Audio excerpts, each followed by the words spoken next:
Eu ajudo empresários a alinhar marketing e vendas para acelerar o faturamento e evitar frustrações com marketing. Eu já fui frustrado demais.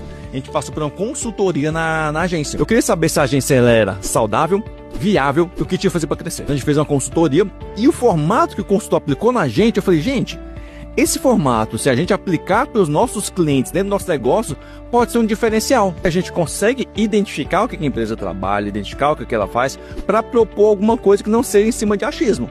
Então esse foi um embrião do que hoje é a MAV, consultoria de marketing e vendas. Se tu vai contratar uma consultoria, uma agência, ou colocar um departamento de marketing interno para aumentar a venda e faturamento, doidão, te informa que tu vai se frustrar. Então, se eu não entender a empresa primeiro, não faz nem sentido a empresa me contratar e não faz sentido para mim atendê-la.